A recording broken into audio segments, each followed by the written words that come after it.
Hello, everybody. Welcome to a state of Nintendo Switch to Union State of the Union kind of address kind of thing going on here.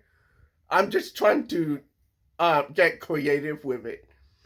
Anyway, so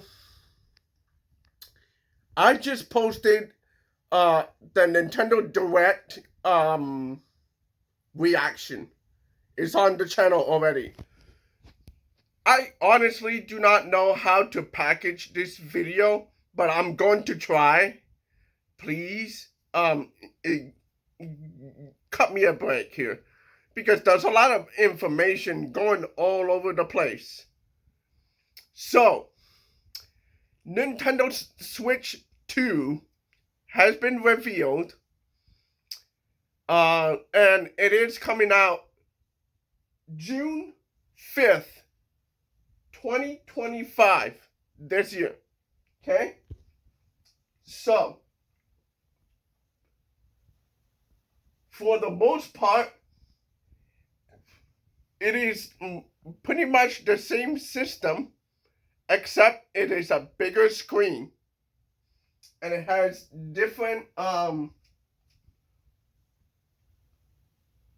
buttons. See?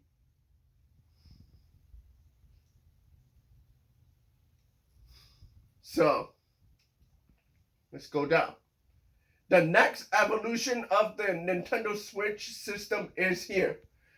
Bring games to life with larger 1080 screen or connect to a TV and play it in up to 4K resolution. Support for HDR, VRR, and frame rates up to 120 frames per second. Let you enjoy vivid color, clarity, and smooth gameplay. Snap the new Joy-Con 2 controllers into place with magnetic connectors. Each controller can even be used as a mouse in compatible games. So you can use a mouse style controller. It's on the Joy-Con, so you use. I'll show you in a minute. Experience new exclusive games like Mario Kart World only on Nintendo Switch 2. Plus, you can enjoy compatible games from your Nintendo Switch library. There is a caveat with this. Because it is not a hardware-based backward compatible backwards compatible console. It is a combination of hardware and software. We're not going to use that word that starts with E. We'll just say like software manipulation, shall we say. Okay? Nintendo does not like the E word. No, they don't. They copyright claim all videos that have that word or worse. Okay? So let's not get there. Okay? So this is the first Nintendo Switch game that has been revealed. Alright. So the big thing about, hold on here. It is a open world kind of Mario Kart game. Okay? But they removed it. I guess. It was removed, I guess. But eagle-eyed Nintendo fans found the price point of this game. You want to know how much it costs? At first, it was $90 European dollars, European pound, and that's for the physical game. The digital game is $80 or pound. And there was a lot of like people who say that's misinformation, this and that and the other. Bro, it's still costly. We just came off of Nintendo Switch $70 video games. The Tears of the Kingdom was the first Nintendo Switch game to have $70, and the whole industry also jumped on the $70 bandwagon. Okay? And a lot of people went like,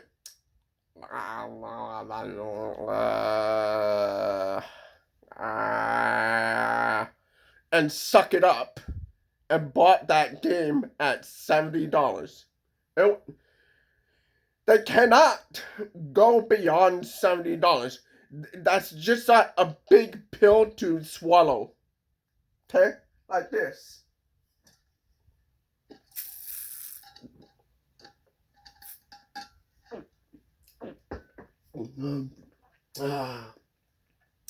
Please don't hit me with the $80, $90 inflation price. No. Okay?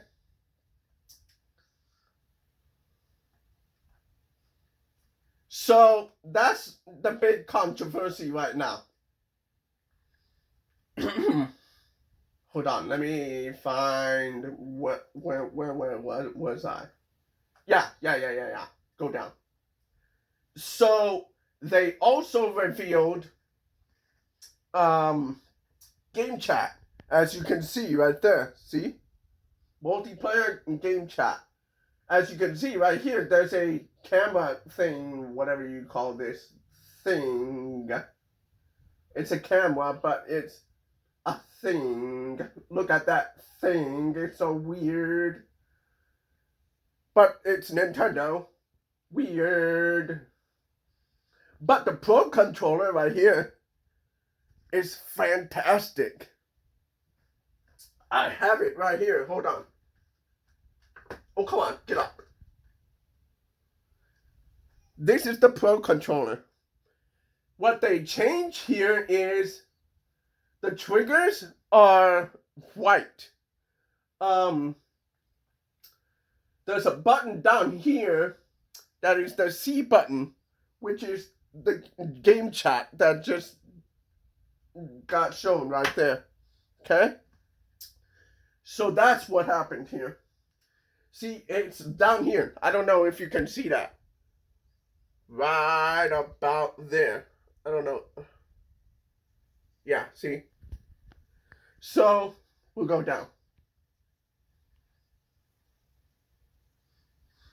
Bigger screen, same thickness. Oh, come on. Stupid flash. Oh, come on. Why you put so much flash in this thing, Nintendo? I don't know why. It on the whatever. I don't have a very powerful computer, so excuse me for a second here. So let's take a look at the games here. We'll get to the game portion a little later. So anyway, you got Mario Kart right there. Mario Kart. Okay. Jesus. Donkey Kong Bonanza. Come on, get down. Come on, Nintendo, load. Jeez. And then the one game that I want out of this library is Metroid Prime Beyond. And I'm gonna get that Nintendo Switch 2 version. If you get it for the Nintendo Switch, the first one, you're gonna get a gimped version. It's gonna be down there. Because Nintendo Switch is about 8 years old now. About somewhere there. I don't remember. But my point is, it is a weak system because of Nintendo's idea of profitability. Okay? So you got Dragon Drive, you got Kirby Air Riders, you got come on, Welcome Tour, which, you know, when I saw that trailer during the Nintendo Direct presentation, I was like, Astrobot? Playroom? Is that what they're trying to model after? And the worst part is, they're charging for that. So, the exclusive game is Dusk Blood. We know what you're doing, Nintendo. You're trying to bank on the Bloodborne not being made for PlayStation. That is exclusive. A lot of people liking it as a sequel to Bloodborne, but knowing Nintendo, that is a completely different universe, completely different storyline. It is their own thing.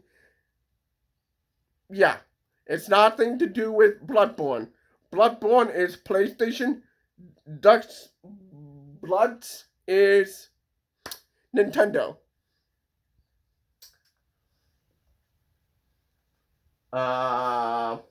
Let's go down. Jump in anywhere. Why is it loading down so slow? Oh, come on. Okay, you got Hades 2, which the first game is actually a good game. Whoever makes this game should port it to Nintendo Switch 2 also.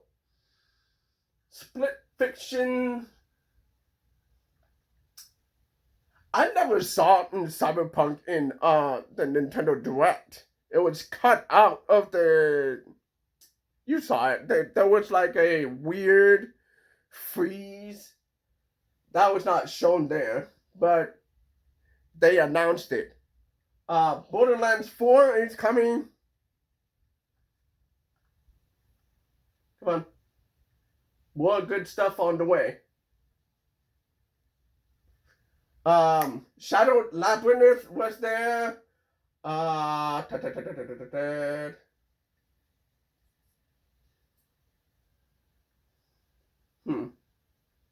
Fast Fusion, which is kind of like Wipeout. Arcade Classics 2. Arcade Archives 2. Witch Racer. Whatever that means. Fortnite. Madden, IFC, WWE 2K, Marvel, Cosmic Invasion, Hollow Knight, Silk Song. That's breaking the internet at the point right now. More games. Alright, so let's go back. We talked about games now. So, oh, come on, dude. Load, Nintendo, load. Stop the flash. Come on. Load. I don't know what is. Anyway. So, high resolution gameplay, and the stand is right there. I don't know if you can see that. There you go. In the past, you can only do it at this point, I guess. Hold on, let me see here. It shows like too low, but it should be up here. There we go. Like this right here. But what I'm saying is it used to be a little higher. Okay? So you stand with freely adjustable angle. 150 degrees of freedom, yeah. Okay, so Nintendo Switch 2. Come on. Okay, so no longer is the Nintendo Switch detachable from the side. It snaps inside because there are like magnetic strips on both ends to snap into the Nintendo Switch. Oh, see, there you go. Okay, so smooth mouse controls with Joy-Con 2. So as you can see, you can move it like a mouse. And it has gyroscope motion controls. So you don't just move it around like this, like an iron. You can also jump like this, go up like a sword or whatever. They're showing it right here. That's a little table right here. Table, Nintendo Switch, and the mouse. Okay. C button entered the chat. That's the game chat that I just told you about earlier. So you can talk to your friends. You can put your face on the screen or whatever. Alright, let's go. Alright, so there's also like a access period. So until March 31st, 2026, Game Chat can be used without Nintendo Switch Online membership. Afterwards, a Nintendo Switch Online membership will be required to use Game Chat. Okay? Alright, so there's 3 play modes. One is the dock mode right here. The other one is tabletop mode. And handheld mode. This you can connect to your TV. Oh, I don't know if you can see that. This is dock mode, and you can connect it to your TV and see 4K resolution. So, I don't know. I'm just gonna skip through this part. Okay, expand your storage with micro SD express cards, which is faster read speeds. So you can put your save files or your games in that express card, and it reads off of that chip like a PlayStation 5. So yeah. Talks about backwards compatibility right here. Alright. Just a note. The cartridges are red this time around. It's not black or gray or whatever. It's red. So when you put your cartridge in there, you're gonna know that it's a Nintendo Switch 2. It's red. Okay. So, accessories. Let's go for accessories for now. Okay? So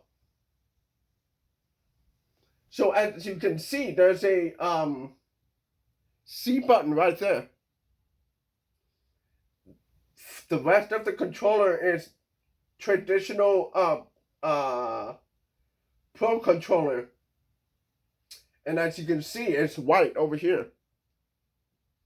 So the wheel is back, but it looks a lot different from the one that we had on Switch 1. Okay? It's blue and it is red for the different Joy-Cons. Okay? Carrying case is available. As you can see, there is like a little accessory for the mouse controls. This acts as like a rubber thing that goes on top of your mouse pad so it doesn't get scraped or whatever. So you use it like a mouse. That's what it is. Because the IR sensor is right in the middle of the it's this thing right here, I'm guessing. That's the IR sensor. Alright, so, see? Pro controller. $79.99. As usual with Pro controller. Left and right Joy-Con 2 controllers. $89.99. Okay? Joy-Con 2 charging grip. $34.99. It's basic stuff that was in the first Nintendo Switch. Basic. Joy-Con 2 strap. I never used that. Whatever. Joy-Con 2 wheel, $19.99. Not bad at all. Nintendo Switch 2 camera. Nintendo Switch 2 dock set. So, $109.99. 110. Nintendo Switch 2 carrying case and screen protector. $34.99, I guess. Nintendo Switch 2 all-in-one carrying case. $79.99. Interesting design, by the way. Interesting. Nintendo Switch 2 AC adapter. $29.99. Micro SD Express card. Let me see. Let me take a look. And then I'll go back. Alright. So.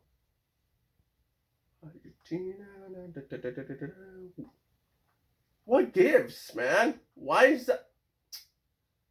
Dude, Americas. Hello? United States? Yes. Okay, so the micro SD card has EX on right next to it this time. So do not be confused. You cannot use the original SD cards anymore. It's not gonna work. Nintendo said it already, so let's go back. What gives? Come on, go back. I said go back. Jesus. Thank you. Why is it so hard? Alright, so there is like a virtual game card which some games that are physical, so when you buy a game that says online required, that white bar with the online required thing, the virtual game card acts like a virtual, and I guess that's what everybody is confused about. Why is it called virtual game card, and why does it act that way in the actual Nintendo Switch? At first, I thought it was like a backwards compatibility thing, but Nintendo has a very hard time explaining what it is. Let's go in there and see what it is. Okay, I'll come back to the others for now. Okay, because it has to do with transferring from Nintendo Switch to Nintendo Switch 2. They wanted to make virtual game cards to be hold on. Let's play this video. With game cards, you can put a game featuring Mario in this Nintendo Switch system and a Legend of Zelda game in this one, freely inserting the games you have on hand into any system you want. But what if digital games could be as flexible and convenient as game cards? Well, here's what we came up with. Introducing the Virtual Game Card. In the future, virtual game cards can be used for digital games.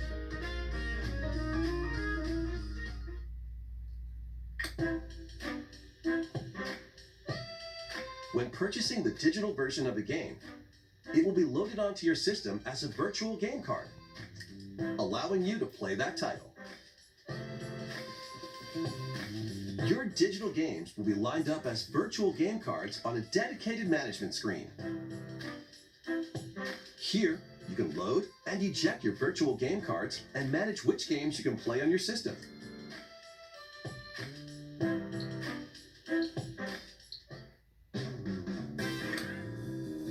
As I said, second system. Two Nintendo Switch systems. You can eject a virtual game card from one and load it onto the second. Now you can play this game on the second system wherever and whenever you want, just as if you had inserted a physical game card. With virtual game cards, you can freely load and arrange which games you play on up to 2 systems. Local communication with your second system is required, but only the first time.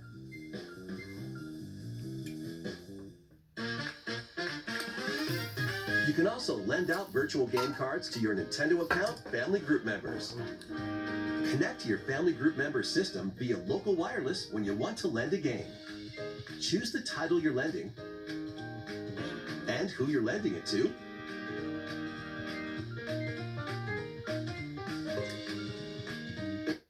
And you're done. They can now play on their own system. You can only lend one game at a time to a particular person. Games can be lent out for 2 weeks, after which they will automatically return to you. Making digital games even easier to use. Virtual Game Card.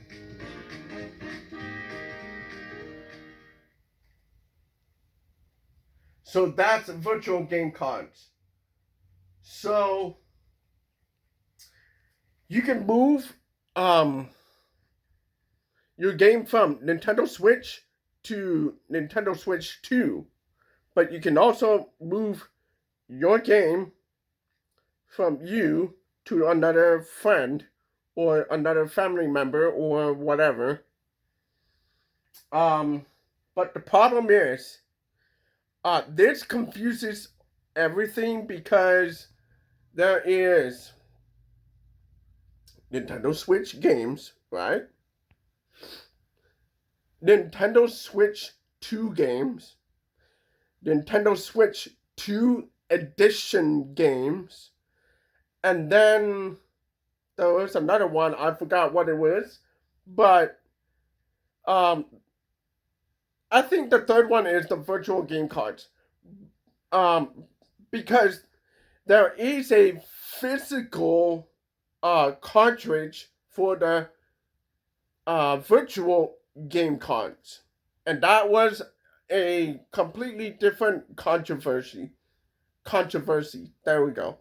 I said that perfectly. So anyway, in that controversy, they said, okay, physical games would cost $90 in Europe, right? And then the digital games would be $80. So I'm thinking that virtual game card, the physical one, is going to be that digital game at $80. Okay? And then the digital games on the eShop. Okay?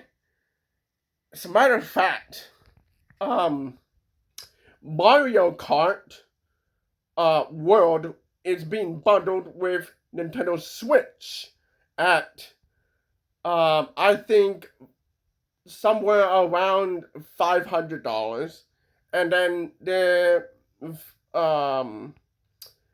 core, which is the console itself, at 400. So the cheapest way to get Mario Kart World, it would be with the bundle, which is okay.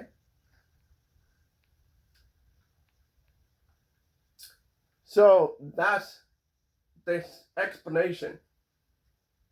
Okay, let's get going. Go there. Okay, we already explained the transferring from Nintendo Switch part already. We did the accessories. We did the virtual game cards. We did the game chat. We did the game share, which is covered under virtual game card. But let's go back to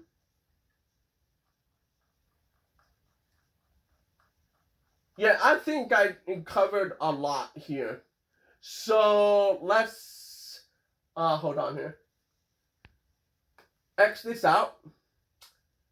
We're gonna go to the next section. I'll be back.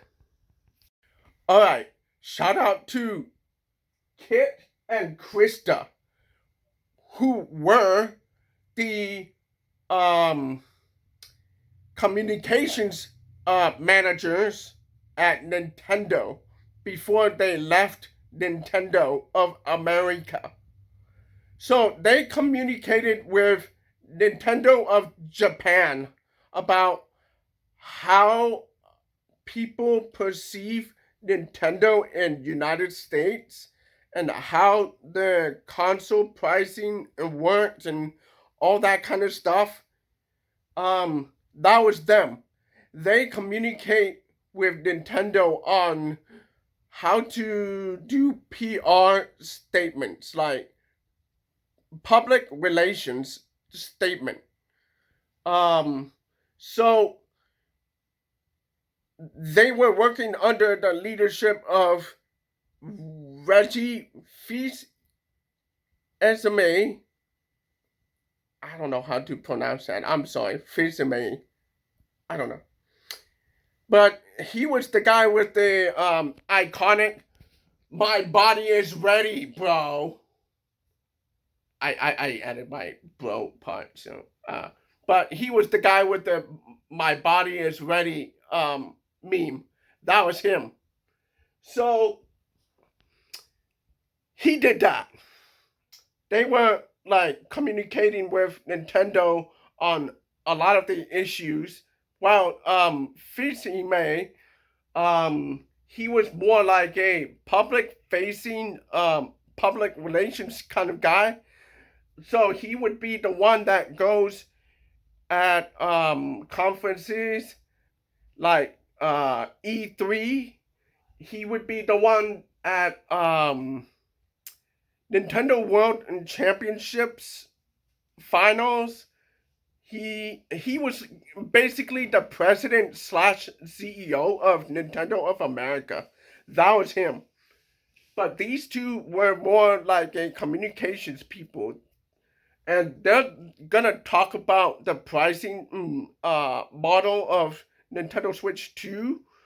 And I have a little bit of disagreement with them because I think they misunderstand what the controversy was, and that goes for all of you watching. That means you guys too. Okay? Let's go. So we have been just seeing the discourse around all of the pricing as it relates to Switch 2, the hardware, and especially the games. And a lot of people have been asking us, well, how do you think Nintendo is reacting on the inside to what is happening with all the fans yelling about price? So we're going to talk about it here. Yeah, this has really become the story of the Switch 2 as of today. And again, things are happening so fast, we always have to timestamp these videos. Yes. It is 1 o'clock Pacific Thursday, time April 2nd. on Thursday. And I was really... This video was released yesterday, right after all this commotion of the Nintendo Direct. So I'm just putting context here because they just said yesterday or today or whatever. That's the context. Okay? 21 hours ago. So it's yesterday. Okay? surprised April this 3rd, morning. sorry. April 3rd. I was really surprised this morning when I turned on the Treehouse Live and saw Mario Kart, Donkey Kong, and Metroid, which all looked amazing. But every comment in the chat was, drop the price. All caps, drop the price. The whole duration of the Treehouse Live. And I thought, oh, maybe they'll do this for a little bit and then you can shift the conversation back to how great this game's Right. like, whatever. But no, that- the duration that of the entire stream, that was it. Right, and it felt like yesterday this conversation was sort of bubbling up and people were starting to understand the full pricing plan because it was confusing. Yeah. And it just exploded It did. today It of really people did. being really unhappy about this. And like, I don't want to try and blow things out of proportion, but this does feel like a true crisis moment for Nintendo. Okay. Do not, under any circumstance, and I'm talking to everybody out there, okay? Do not just blanket statement say drop the price, okay? Nintendo is a Japanese company, okay? Nintendo of America is just a PR satellite. Okay?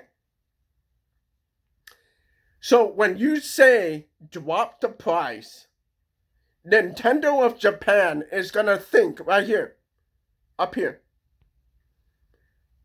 Do they mean drop the price of Nintendo Switch 2? Let's just keep going and I'll let's go. Anyway, so the story is Nintendo fans spamming drop the price in first Mario Kart stream after Nintendo Switch 2 Direct. Okay? So that's the story.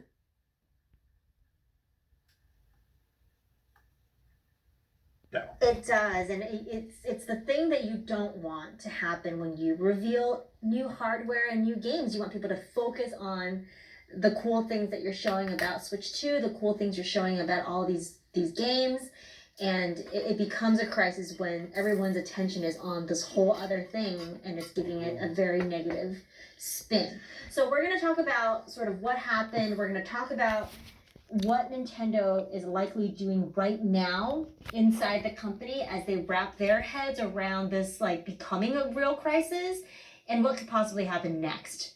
So I guess let's just recap because it's a little confusing. Real fast, we'll go through what's already happened. How did we get to this today? happen? How did It's we not- get to today? Yes.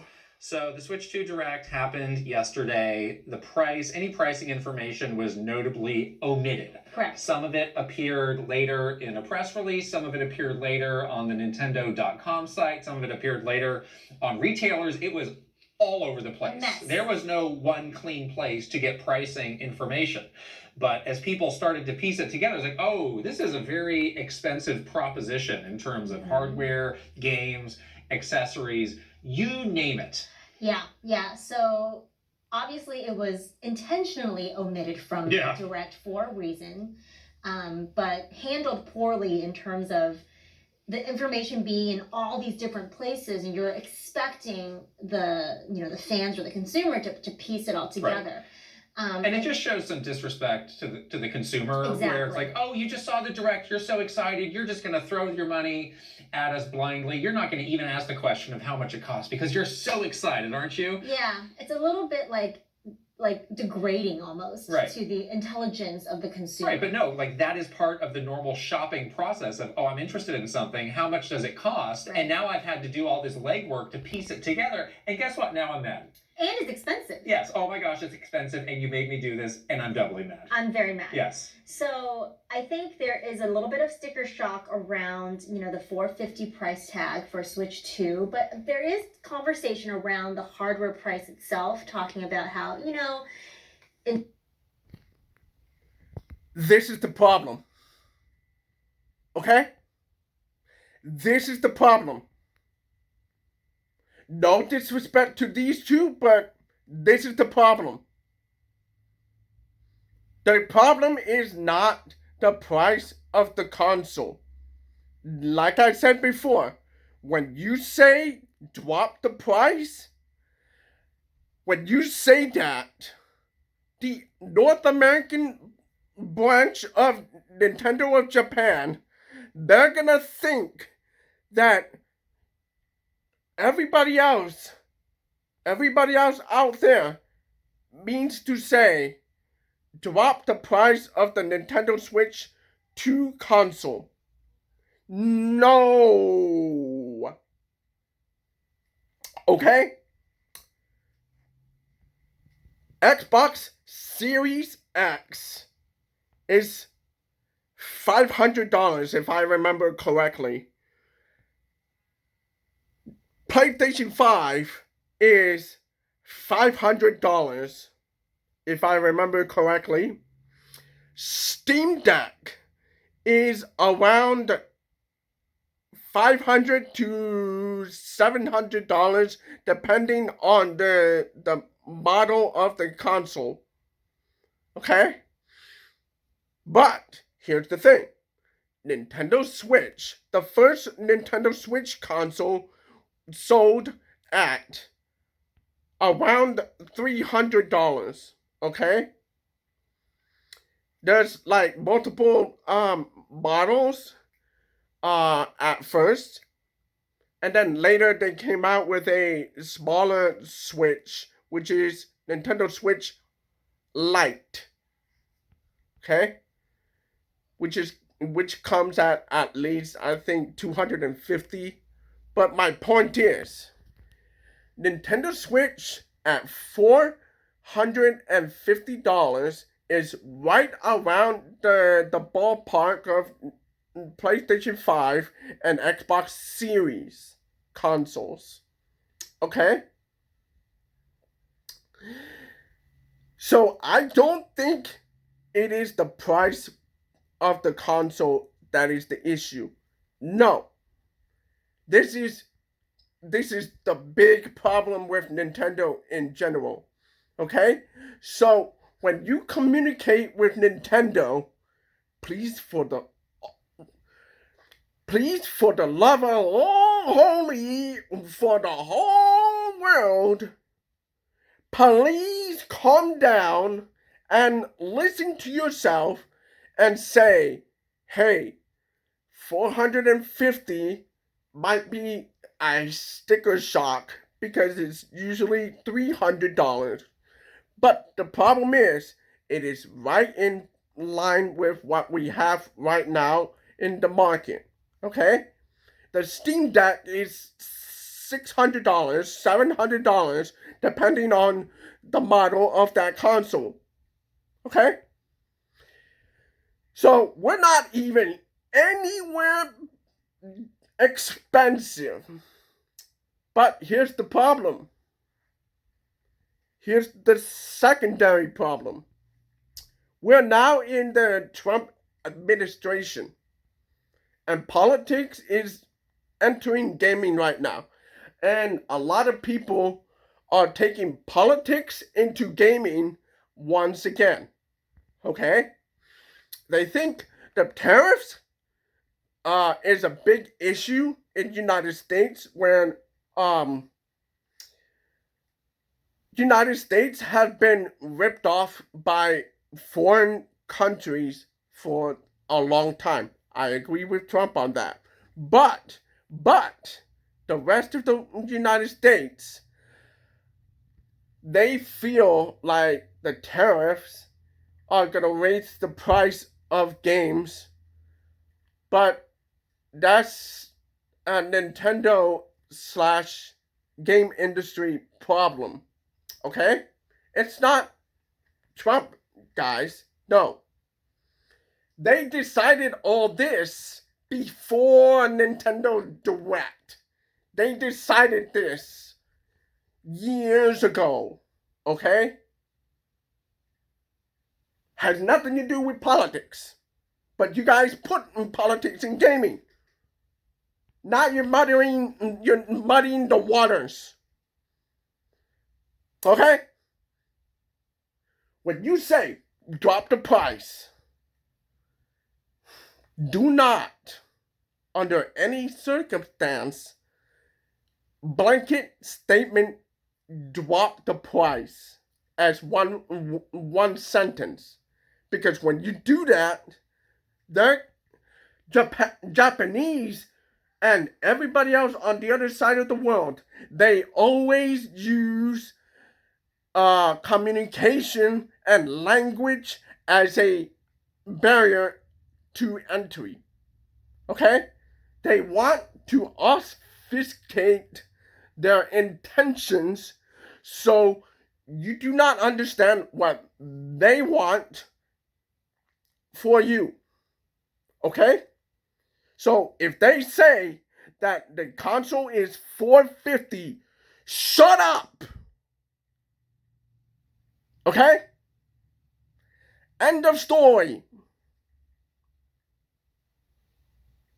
Because I have a big overarching problem here. We'll keep going.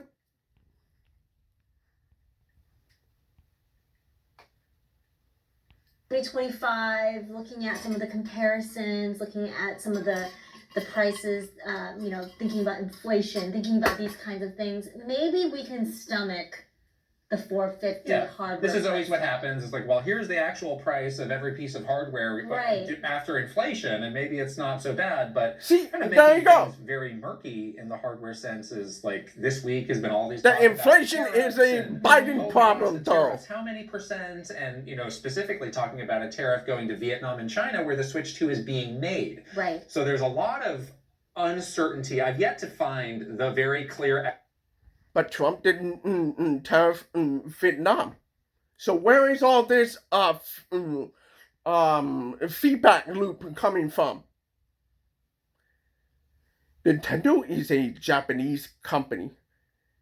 Japanese people have great relationships with United States. Taiwan have great relationships with United States. Vietnam is teetering around that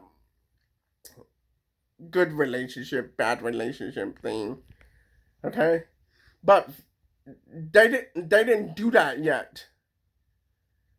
It's largely like let's say Europe.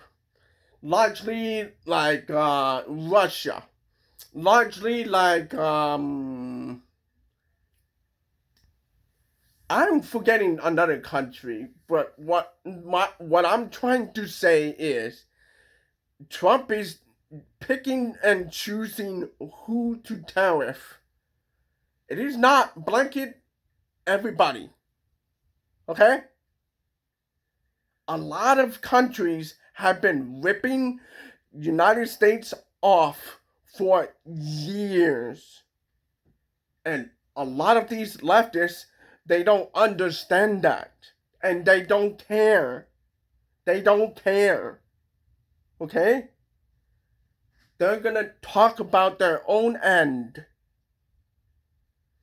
So everybody is just go like,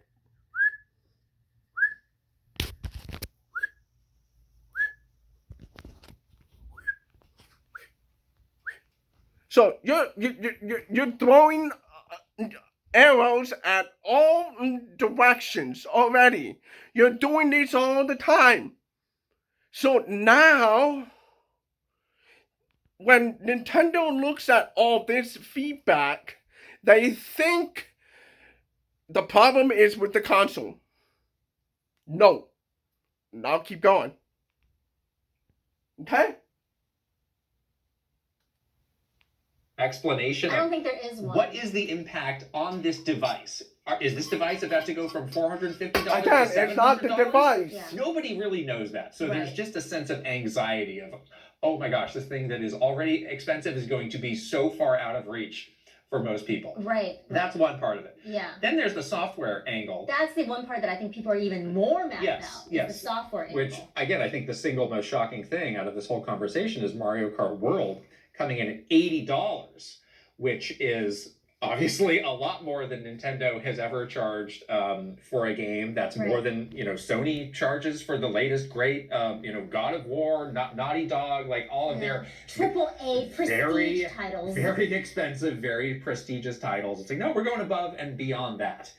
And that is a truly shocking and unexpected thing that, again, they just buried information-wise after the Direct. Yeah, that wasn't even in the press release. No. That was actually buried on the website for the Right. game, and you have to scroll all the way down, past all of their great trailers, past all the things they want to like market to you about what is great about this Right. game, and then you kind of feel like, oh my goodness, are you burying this price Yeah. because it's high? Right. So those are the things we know, and then there's slowly been information, trickling out, like these Switch 2 edition games. Like it sounds like if you want to get a physical edition of the Kirby, plus that expansion, that's going to be $80. Yes. Or the physical version of the Zelda games on Switch 2. Wait, those are $80 too. But meanwhile, there's still things that we don't know, like Right. how much is the welcome game that should be a pack-in. The tech demo That's welcome paid, game? but Yeah. we still don't know yet how much. So it's a Right. very murky situation. murky situation. And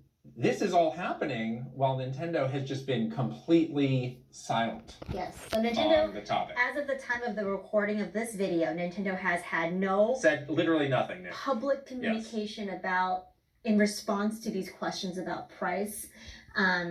They're also hosting a media event yesterday. This right after the Direct ended.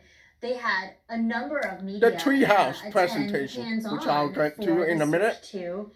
At the event, the attendees were asked not to ask about price. Yes. They were in a developer roundtable with the three people that hosted the Nintendo Direct, and it was very clearly stated to them that please do not ask any questions about the political state of things, and also they are not Yeah. answering any questions about price. Right. Don't Yes, we don't just bring spoke with politics Steve into Patillo, it, man. who was at that event, and we have a whole video with him coming tomorrow, so you should check that Yes. out too. But yeah, it sounded like that was just a very sort of off-limits topic. And Right. even if you went up to somebody from Nintendo, they're like, well, the price information is out there, and that's kind of all we have to say about it. Exactly. Okay? Keep it locked to Nintendo.com. Yes. It's what the people at Nintendo are saying at this media event, whilst all Right. of this drama is really happening Exactly. around them. Now, the fact that the information is so scattered far and in between across so many different sources has led to this interesting phenomenon of misinformation Right. popping up. So you walked in the door today and said to me, what's the deal with Mario Kart World Physical being $90? Yeah, I was seeing You that are- earlier. I was seeing it across a lot of news articles. But you know what? I usually do this, and I was so wrapped up in. You were a victim I of was a misinformation. Usually, I try to trace the source. Yes. Because I try to be as responsible. I was scrolling as possible. Facebook as I do every morning, and I was on the phone with my boomer friends. No, just kidding. And on a landline, and usually I try to do my due diligence of like tracing the source or whatever. But there was just so much information coming out yesterday around all of this stuff that it was hard to keep like. I was having a hard time, Right. and I'm like very plugged in, and it was a lot of confusion around things like, is physical versions of games even more expensive? There was already rumors and speculation going around about these Switch enhanced games like you were talking about. There was so much, varying degrees of like, oh, these are going to be $10. No, these are going to be $30. And for a while, it seemed like Japan was giving out the pricing, but not the America. So again, like Right. globally, is this Globally, coordinated or yeah. synchronized at all? Right. And again, like the $90 thing is like, are people kind of in there doing some mental math of like, well, after a tariff hits, it's going to go from 80 to 90. I don't really know. And maybe there's even more to that than we have not been completely plugged into. Right. But it very clearly says on the Nintendo site $79.99, which is $80 and is not $90. Right, but the problem is one of the consequences of Nintendo being completely silent in all of this is that they are enabling the story to get out of their hands, Exactly. out of control. Right. So now there's going to be They have lost control of this. Right. So now there's going to be misinformation, and now you have to do even more work as Nintendo to correct Right. that misinformation. Look, so that's going to be really tough for them to do. They have every possible channel out there to say whatever they want to say about the price. They could put it out on social media. They could put it out on Nintendo Today. They could do an interview with somebody in the media. They have endless options, but they have chosen to say absolutely nothing, which is very interesting. Yeah, so this all leads to just, speculation about Nintendo's pricing strategy in general. Like, people have been asking the question, is $80 the new standard? Right. Is the Switch enhanced games all going to be paid? What does it mean for NSO subscribers? What does it mean for physical games? Like, all these unanswered questions just sort of bubble out there now. And they've been so, they've been silent, so there's no one to correct any of that speculation. No, and again, and people have been looking at, a sheet of the games that have been announced with prices, and they're like, well, I guess we're back to 1996 when some games, big cartridge games were upwards of like $90 and other stuff was on discount and that was cheaper. It's just like the Wild West. Yes. Again, Chaotic. like nobody understands. Nobody's been able to ask Nintendo, why is Mario Kart $80? Yeah. Can you explain Just to me? explain I to would me. like to know. Yeah. Nobody's been able to ask that very simple question. Exactly. So we just have to go off the information that we have, and it's human nature that people will make assumptions about why that is in the absence of an actual fact from the company. Exactly. The other thing that you and I were thinking about a lot, and definitely because we worked with these two people and we went through... We should say, if anybody doesn't know, we worked previously on the communications team at Nintendo. Yes. We're part of all sorts of these conversations, Yes. so it's particularly of interest to us. Right. And thinking back to our time working at Nintendo, launching, lots of different kinds of hardware from the good and the bad. We worked with under Reggie and Mr. Iwata, and they were very consumer-minded people. Yes. I would say. Famously, when 3DS wasn't doing well, Mr. Iwata took the pay cut, dropped the price. Reggie was one of the ones advocating for Wii Sports, for example, to be a pack-in game to show like the promise of Wii. They're thinking about these things not from a pure business perspective, like how can we make as much money as possible, but like how can we make like a happy consumer base that will become lasting fans. Right, but also thinking like pretty logically about like how will the consumer react to this? Exactly. Versus, well, it's Nintendo, so they will want it no matter the price, so jack it up as high as you want. Right. And yeah, like, it's not just us, like a lot of people have been pointing that out where, and it's fair to beg the question of like, well, who is having that role at Nintendo now of really kind of trying to be an avatar for the audience, thinking about how the audience is going to react, thinking about how that impacts your relationship between Nintendo and the customer. It just seems like that role is gone. And therein lies the problem. There is no communication. Okay, so There's a North American location of Nintendo, right? That's one end right over here. On the other end is the Nintendo of Japan section. Okay? There's no middleman right here. There's nobody right here saying this about the Nintendo Switch 2. There is nobody right now. Okay? These two was that person. Okay? So now you have a cocky Nintendo. Now you have a company that thinks that it's okay to raise the price of Mario Kart World to $80. Okay? There's a lot of conspiracy theories out there right now and saying, okay, so where is that $80 going to be diverted to? Well, Mario Kart is a racing game, correct? But they're advertising Mario Kart World as an open world racing game.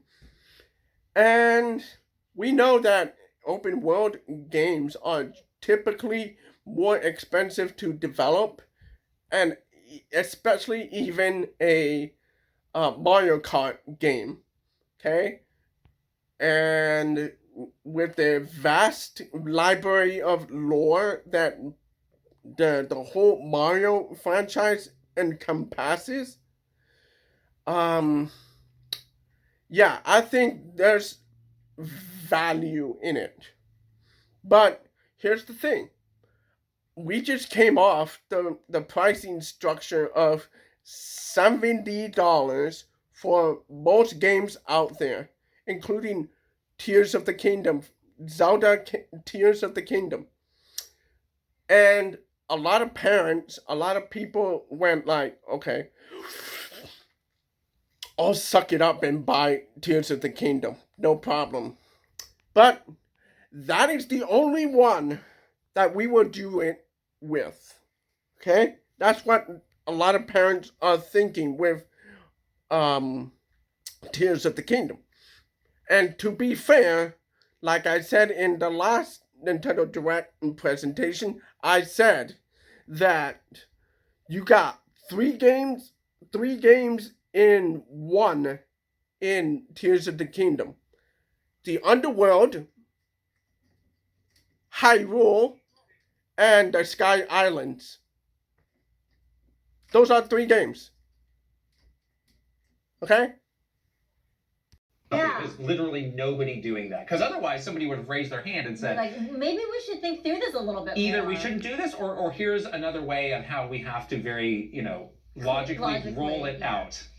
Yeah, the reason, the why Nintendo hasn't been very transparent about this, the reason why there has been nothing from Nintendo, which leads to a lot of confusion, is because there's nobody in that role thinking about, well, how is the consumer going to be reacting to this? How can this confuse the consumer? And since no one there is thinking about that, here we are now.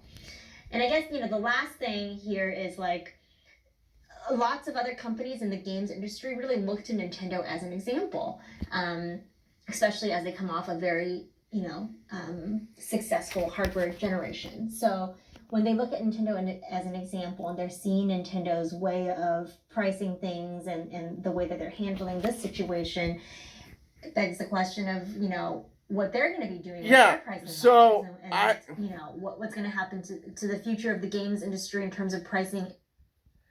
Yeah, so I covered this in a different video recently about the gaming crash, and there was a lot of people in the gaming industry floating the idea of $100 games, and this is probably part of what I was saying in the other videos, the gaming crash videos.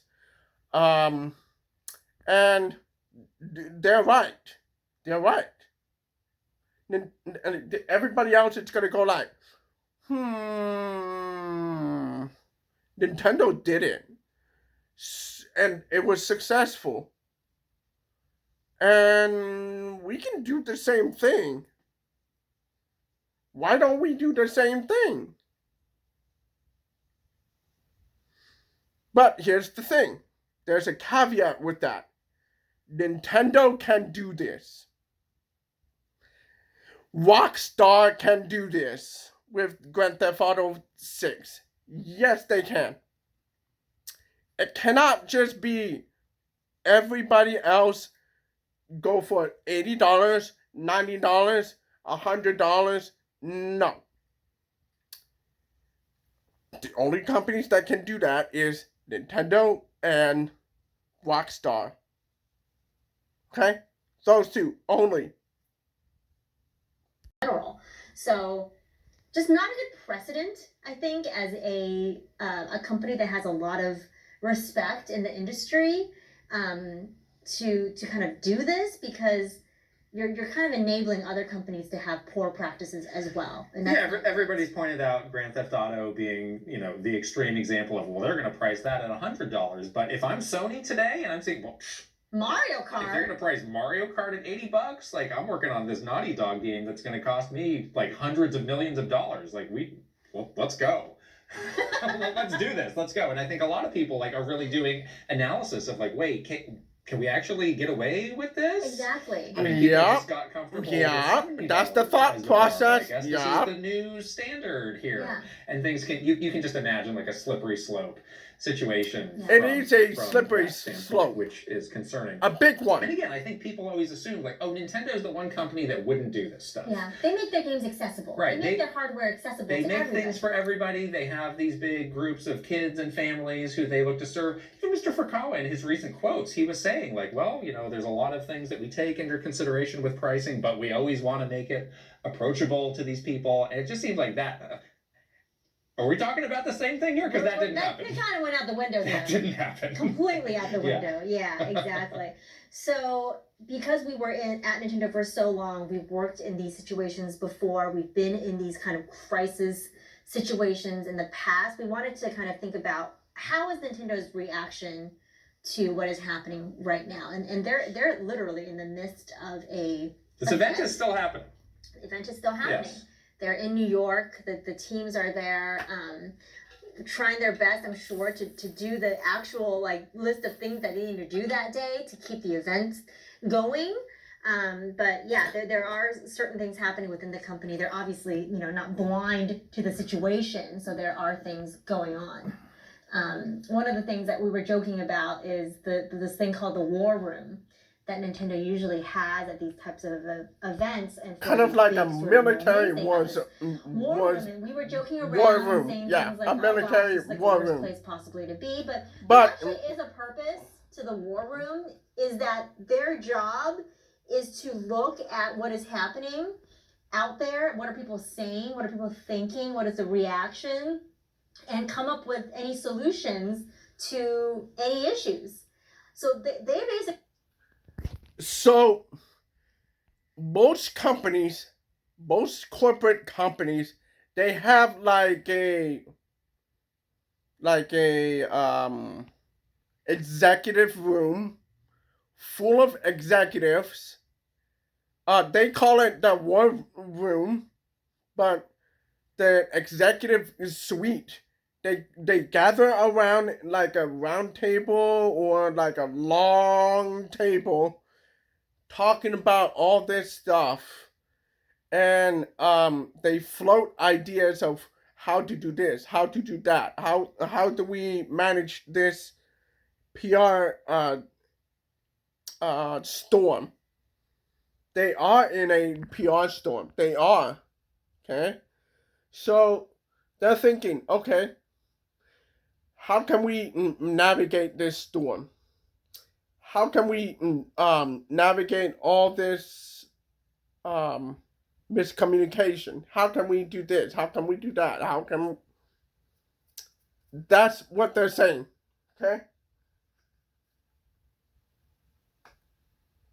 Not doing their jobs at all right now, because Right. obviously the stuff is burning down around them in terms of this conversation and confusion around price.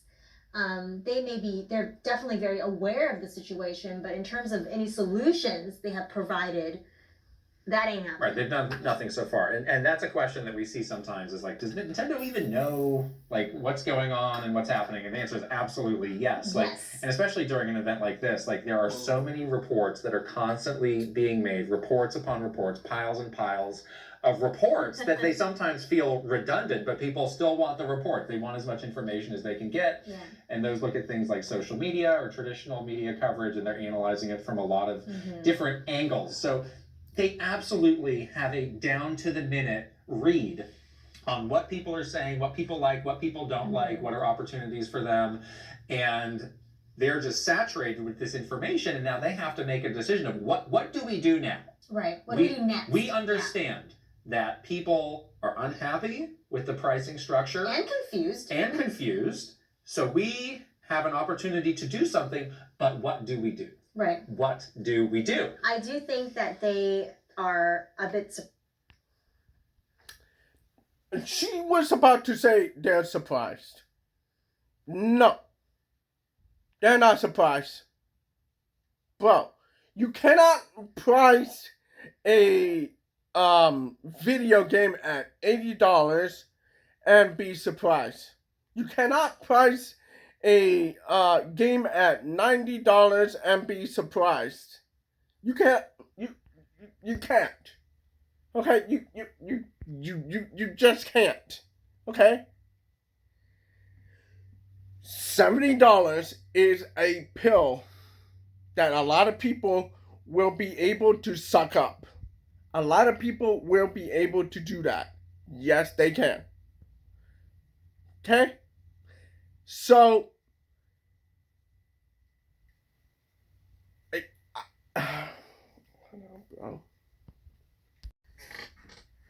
we're sitting down because standing up is a pain. Surprised sometimes. at how severe this reaction is. Now, I will say that they knew very well going into this that this was going to be a point of contention. Right. Not completely surprised. Yeah, not completely surprised because they omitted it from the direct for a reason, because they knew that this is going to become a point of contention that may distract people from the things they were announcing in that direct. So they omitted it for a reason. But I think that they thought that they could sort of kind of steamroll through that. Yeah, like, well, the games are going to be so cool and the system's going to be so cool that people will just like, well, it's not what I wanted, but I can live with it. Or they'll see Mario Kart, shown in a Treehouse Right. Live in detail, or a media person will play Mario Kart and be blown away by it and be like, yeah, it's totally worth $80. I suspect that the strategy for yesterday was, well, we have Treehouse Live, and that'll give people a deeper look and a deeper understanding of this game. So let's not rush to do anything until that has happened. But now they got bam right in the face with the drop the price for a whole day of programming that they had to comment on, and they had to look at that. It's embarrassing for them. That's really hard for the people that are on that. They're failing at the point of Treehouse Live, which is to get people more information about the games and get them interested and excited and be focused on it. Right. They've lost that. So that was your next idea. That has failed. What now? Exactly. So there likely are working on some kind. There's definitely. I mean, we're on the comms team, so if I were there's going to be a recommendation of like, hey, we do need to put out something official from Nintendo about this. Like now this we have lost control of the narrative. So the recommendation is from the communication team, I suspect, is we need to put something official out there. Let's work on a statement. But the problem is now they are kind of like bad at doing this now because they haven't had a need to do a lot of crisis communication for 8 years. They just don't talk to anybody. They also don't talk to anybody. It's like and when they do, it's a very like throwaway response. Like, here's your answer. Leave us alone. It says nothing. Yeah, there's not a two-way conversation. Yeah. It's like, this is the statement. Now we're going to shut the door in your face. Right. Which is not the case right now. You're going to need to have deeper engagement to like clear up some of this misinformation and miscommunication. And so that is just hard for them to do. Right. Like, it's going to be so hard for them to get any kind of statement approved. Imagine the approval process for this. How many people they're going to have to go to Mr. Furukawa. Mr. Furukawa. But before him, many other people along the way. Almost like 20, 30 other people along the way. Lawyers, developers, people in different regions, you name it. Yeah, business people, executives. Yes. executives. And then finally it's going to go up to him. And he's in a whole completely different country and time zone. And he's probably busy with some other stuff. Right. So it's not going to be, I think like maybe tomorrow is going to be, or late today, which would be Japan's morning would be the earliest. Try to get it to Mr. Furukawa that they could do something. But again, they have every means at their finger. The reason that all those people are there in one place is so that you can make a fast decision and do something. At E3, we used to do this all the time. It was like, oh, somebody's confused about this. There's a misunderstanding about the feature of this game. That developer is here. Come shoot this video. We're going to put it on social media 10 minutes later. Yeah. Problem solved. Yeah, we used to do that all the time. Right. But since they're so out of practice doing this, and they've really like shut themselves away from this kind of public-facing message, they're out of practice. I also wonder if they need to rewrite some of their messaging, because I wonder if some of their messaging was so just like hand-wavy that that hopefully they realize if that's the case. It's like, this is actually going to make people more mad. Right. And we might need to say something a little bit different. And again, you're starting from square one on a process that is very long. Of how do you get something public on a big meaty topic like this approved? It takes a long time in a place like that. Exactly. And the other thing is that they haven't had to deal with these kinds of negative issues for a really long time. Mm-hmm. So they've lost sort of this like almost like scrappiness and flexibility around decision making and around changing around their plans. They said yesterday in that Nintendo Direct that they will have a Mario Kart Direct on April 17th. Now you and I were talking like, is there something in that Mario Kart Direct, maybe more information about the game, more information around the scope of the game that could potentially justify probably an $80 There's probably something that would help. Could they not move that up and just tell us now so that we don't continue to churn on this stuff? Like there are ways and things to do, but I don't think that they need to move it up. I think that a lot of people understand what Mario Kart World is. What players are probably thinking is the price is too much. Way too much. Okay? Well, the price is the problem, but I don't think Nintendo understands what the problem is. Okay? Most games on Nintendo Switch is $60. Even Metroid Dread is $60. 7 years ago, this was $60. This thing right here. And it is worth every dollar that is. This thing is worth $60. Okay? Many people think that Metroid Dread is not valued at $60. And the reason for that is because it is a traditional 2D Metroidvania, Super Metroid style Metroid game. And in my opinion, it is worth $60 because once it's not just a AAA thing, it's also the experience of playing the game. The controls, it felt like it was designed the way it is, the same way like if you bought Super Metroid for the first time, But here's the thing. Mario Kart World is $80. We just came off of Tears of the Kingdom at $70. Okay? $70 for that game is enough for a lot of parents. The parents, they will buy a Zelda game, no problem. Anybody will buy a Zelda game, no problem. Because they know that Breath of the Wild was a expansive open world Zelda game. This is a direct sequel to that. But I remiss if I don't mention it. This is a $70 DLC. Because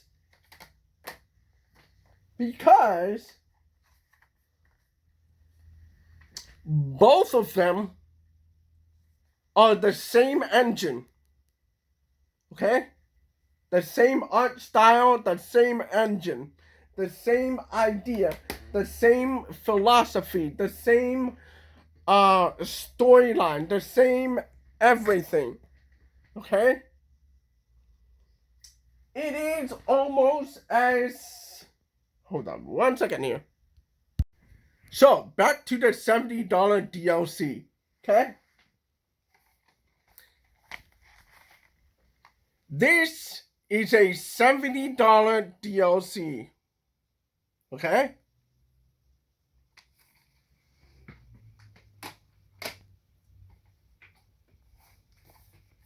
This is a $50 video game with everything in there. Okay? Now, this is $60. Open world RPG style action game. Okay? Now, this is $60. Okay? And if you can see in the back, it's 2 discs. So, what's my point? If you're expecting, as a matter of fact, Nintendo Switch 2 has, if I'm correct, Final Fantasy VII Remake and Final Fantasy VII Rebirth on Nintendo Switch 2. How much is that gonna be?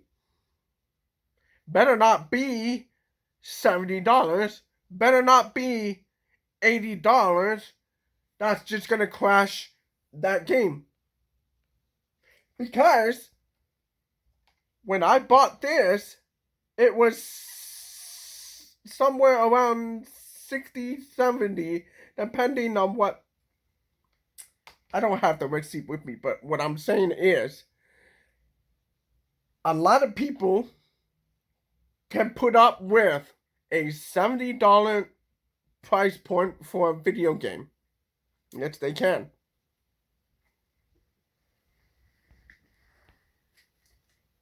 So let's go. Because they're so out of practice in doing this and being flexible like we used to when we were at E3s all the time and we were out there in the public, every week, every month. Because they're so out of practice, they can't even like wrap their heads around oh, we should change this strategy. Let's be flexible and like move this announcement up a little bit and share this detail now. And to your point, they have every means to get that out to the same audience, right?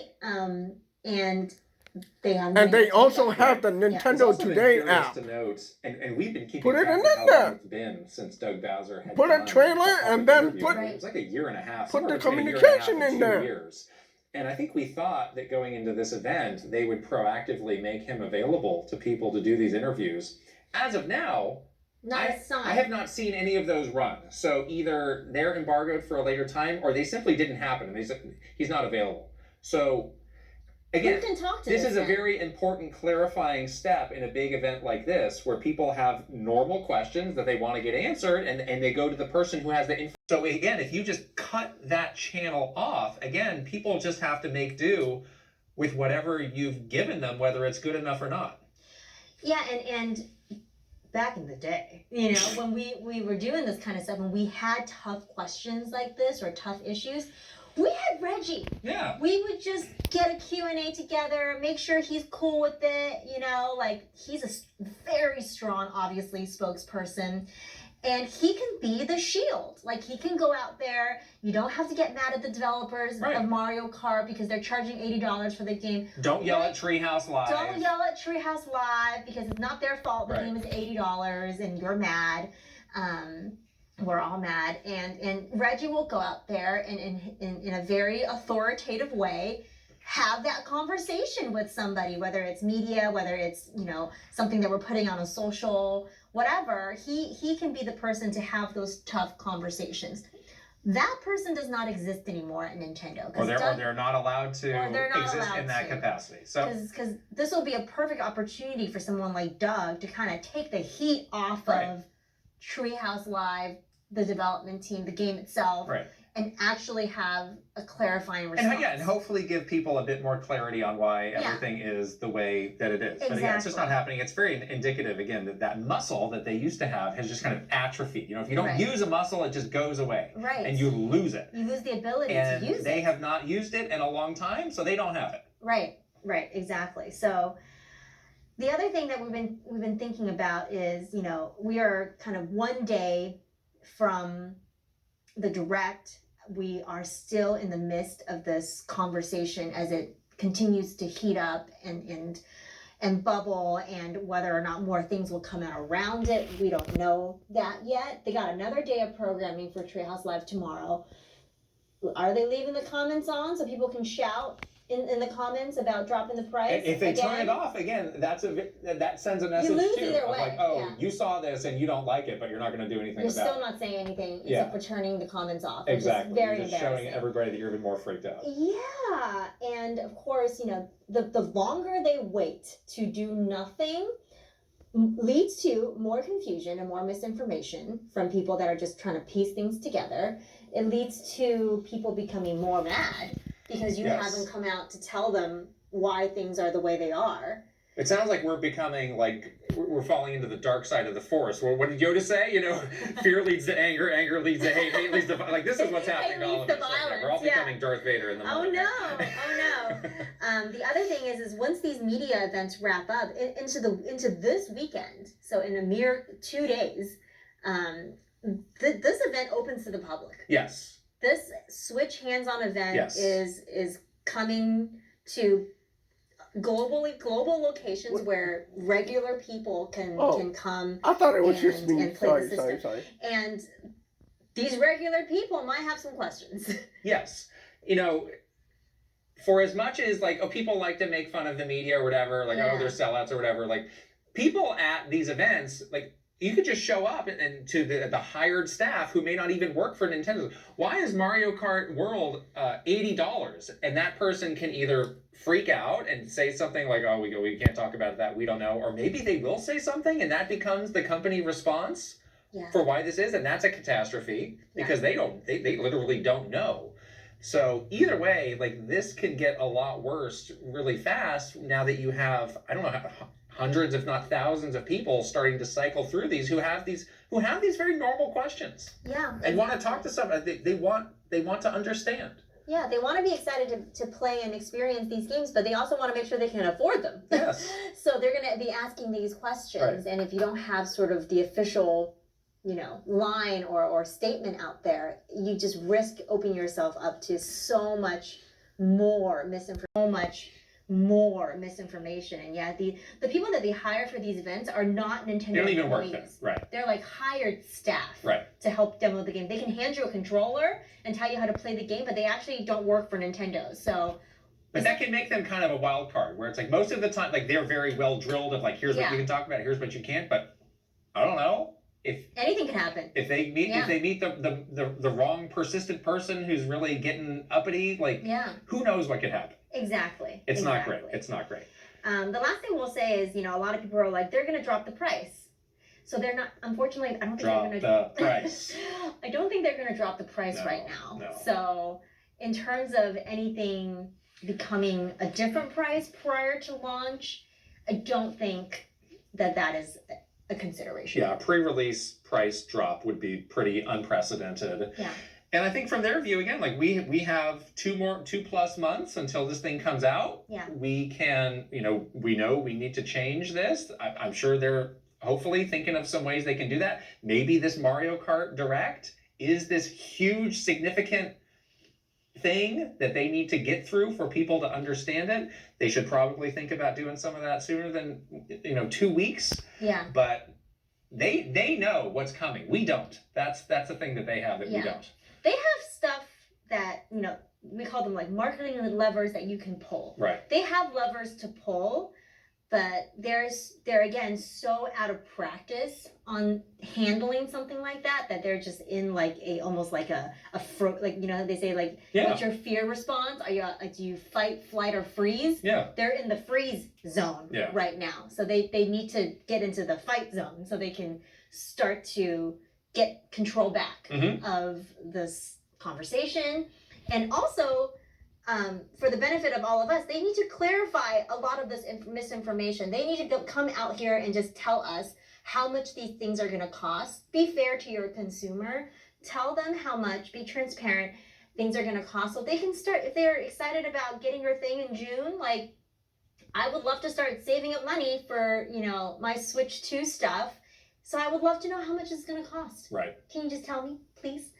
Anyways, I can't believe it that this thing has just completely overshadowed sort of the excitement of this reveal.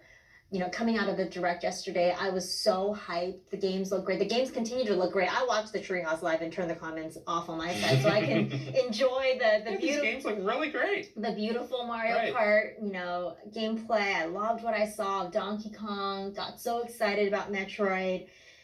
Really, really unfortunate that this has kind of overshadowed all of that.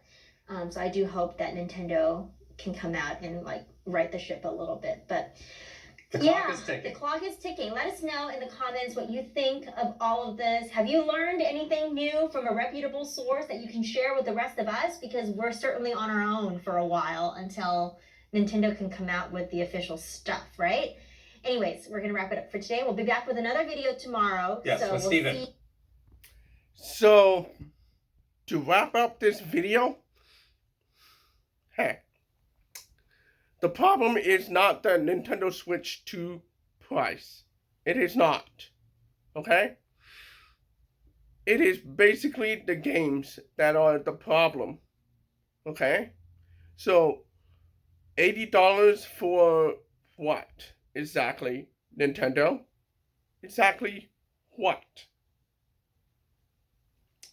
And that Mario Kart Duet, it's not gonna do anything.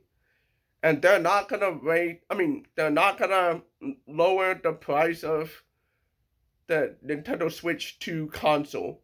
That's just not happening. They have a price in mind, and I think it was $450, which is right in line with what the rest of the market has set for their consoles. Let me put it this way. Nintendo Switch, $450. Steam Deck for the 256 gigabyte model, $400. So both of them are competing against each other for that market. Okay. Steam Deck also has a $550 model. And then there's a ultimate version, which is $650. And the reason why they go worse is because the middle one is OLED. The top one is both the OLED model and the higher capacity memory storage part of the system. Then you have PlayStation 5, which is $500. Okay? And then you have PlayStation 5 Pro, which is $700. Okay? So Xbox Series S is about $400, if I remember correctly. About there. And then you have the Xbox Series X console, which is $600. So spare me this it's too expensive conversation. The problem is not the console. The problem is the price of the games themselves. In the next section, we're going to talk about the games. I'll see you later. So for the final part of this video, we're going to talk about my 3 most anticipated games for Nintendo Switch 2. The first one is this game.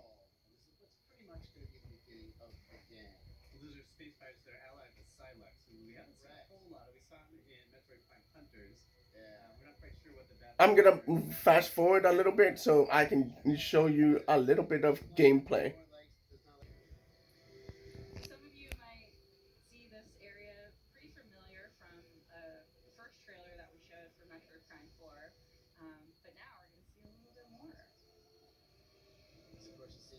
So as you can see, I'm anticipating Metroid Prime 4 Beyond.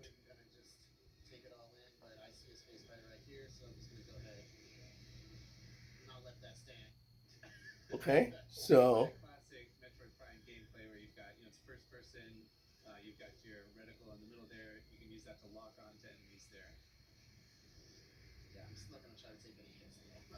So the second game that I'm anticipating for Nintendo Switch, if I was to buy the Nintendo Switch 2, is Cyberpunk Ultimate Edition.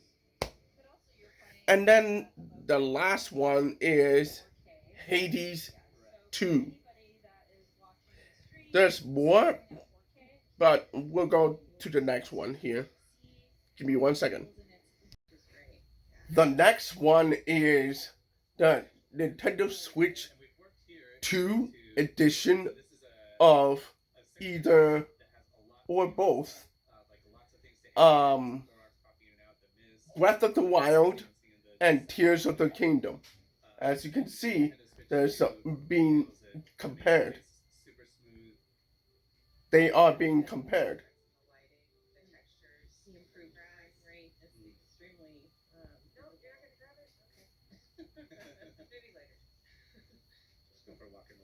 So, rumor is both of them is $30 for the upgrade patch.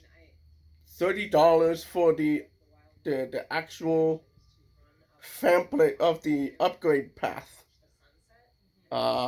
So you get the code, you put it in, and if you have the Nintendo Switch versions of both games, you can upgrade that game to the Nintendo Switch 2 versions of the game.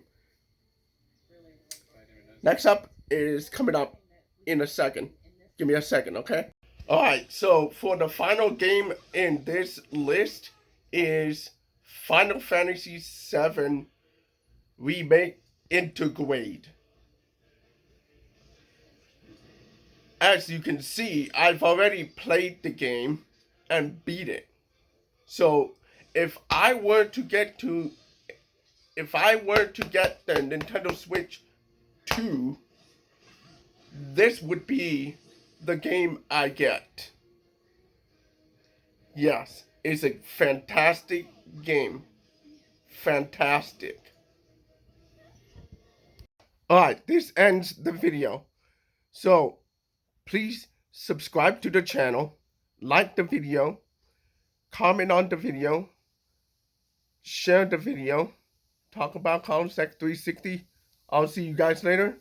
Stay awesome. See you.